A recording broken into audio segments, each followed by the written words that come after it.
તો આઈટીઆઈ વિસનગર ખાતે vibrant Gujarat conference north Gujarat અન્વયે સ્કિલ એક્ઝિબિશન કમ કોમ્પિટિશન 2025નું આયોજન કરવામાં આવ્યું હતું। અહીં કુલ 25 જેટલા mechanical, electrical, refrigeration, automobile, robotics, fashion designing, ફેબ્રિકેશનના પ્રોજેક્ટ રજૂ કરવામાં આવ્યા હતા। આ પ્રદર્શન કુલ 2750 લોકોએ પ્રદર્શન નિહાળ્યું હતું, જેમાં અમદાવાદ રિજનની વિવિધ આઈટીઆઈના તાલીમાર્થીઓ દ્વારા બનાવેલ પ્રોજેક્ટ મોડલ્સમાંથી કુલ 25 પ્રોજેક્ટ મોડલ્સ કમિટી દ્વારા પસંદ કરીને આઈટીઆઈ વિસનગર ખાતે પ્રદર્શન કરવામાં આવ્યું હતું।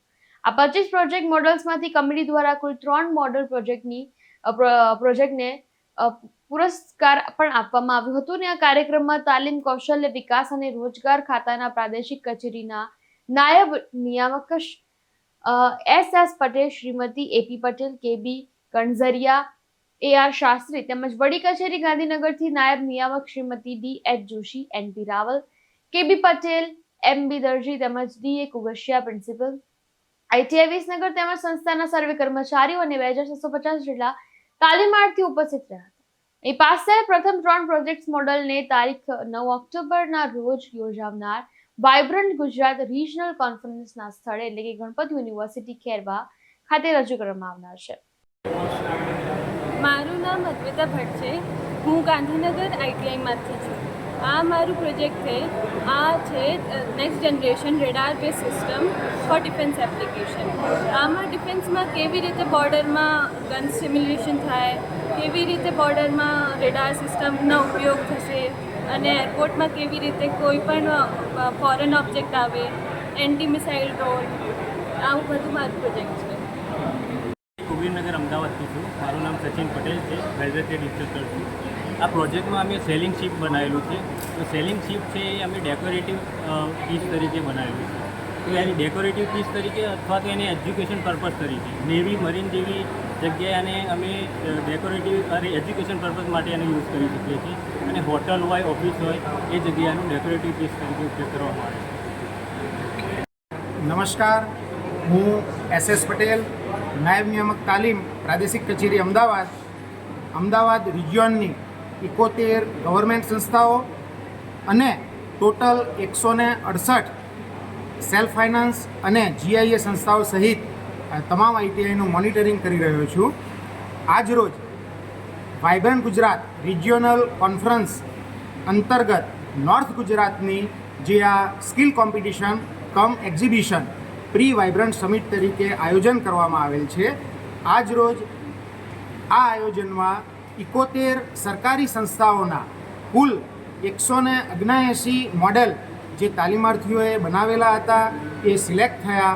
એમાંથી એ પૈકીના 25 મોડેલ બેસ્ટ જે 13 આઈટીઆઈમાંથી સિલેક્ટ કરવામાં આવ્યા હતા, એમાંથી પણ આજ રોજ 25 મોડેલ જે સિલેક્ટ કરવામાં આવ્યા છે એ મોડેલ પૈકી 3 મોડેલ બેસ્ટ સિલેક્ટ કરવામાં આવશે।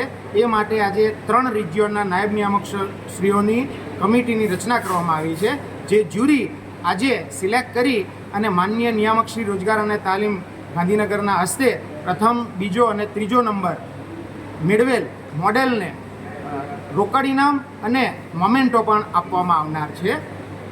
અને તમામ તાલીમાર્થીઓ જે આ પ્રોજેક્ટમાં અને એક્ઝિબિશનમાં જે ભાગ લીધો છે અને સિલેક્ટ થયા છે એ સૌને ખૂબ ખૂબ અભિનંદન। Thank you. હું Dinesh Kugashiya, principal class 1 ITI Visnagar. આજરોજ અમે અમદાવાદ રિજિયનની તમામ આઈટીઆઈઝના વિવિધ પ્રોજેક્ટ્સ અને મોડેલ્સનું અહીંયા સ્કિલ કોમ્પિટિશન કમ એક્ઝિબિશનનું આયોજન કરી રહ્યા છીએ। સમસ્ત નિયામક શ્રી રોજગાર અને તાલીમ અને નિયામક શ્રી કૌશલ્ય વિકાસની ટીમ દ્વારા આ સુચારુ રીતે આયોજન અહીંયા અમે આઈટીઆઈ વિસનગર ખાતે કરી રહ્યા છીએ। આજે વિવિધ આઈટીઆઈમાંથી મિકેનિકલ, ઓટોમોબાઈલ, કેમિકલ, સિવિલ અને કોમ્પ્યુટર સેક્ટરના વિવિધ પ્રોજેક્ટ્સ અને મોડેલ્સનું અહીં તમામ પાર્ટિસિપન્ટ્સ, મેન્ટર અને તાલીમાર્થી પોતાની ઇનોવેટિવ સ્કિલ્સને અહીંયા જ્યુરી સમક્ષ રાખી અને જે 3 બેસ્ટ મોડેલ્સ સિલેક્ટ થશે એમને પુરસ્કૃત કરવામાં આવશે। તો આ કોમ્પિટિશન અને એક્ઝિબિશનથી લોકોમાં પણ આ સ્કિલ વિશે જાગૃતતા કેળવાશે અને પાર્ટિસિપન્ટ્સને પણ ઇનોવેટિવ આઈડિયાઝ ક્રિએટ થાય અને સ્કિલ ઇન્ડિયા મિશન આપણું જે ભારતભરમાં સ્કિલ ઇન્ડિયા મિશન છે એને વધુમાં વધુ જાગૃત કરી અને આપણો યુવા વર્ગ સ્કિલ અને રોજગાર સક્ષમ બને એ માટેનો ઉમદા હેતુ રહેલો છે. તો આજે તમામ પાર્ટિસિપન્ટ્સ પોતાનું બેસ્ટ પરફોર્મ કરી અને પોતે સ્કિલ ઇન્ડિયા મિશનને સાર્થક કરે તેવી શુભેચ્છાઓ સૌ. વસીમ મંસૂરી સાથે ચક્રવાત ન્યૂઝ, વિસનગર.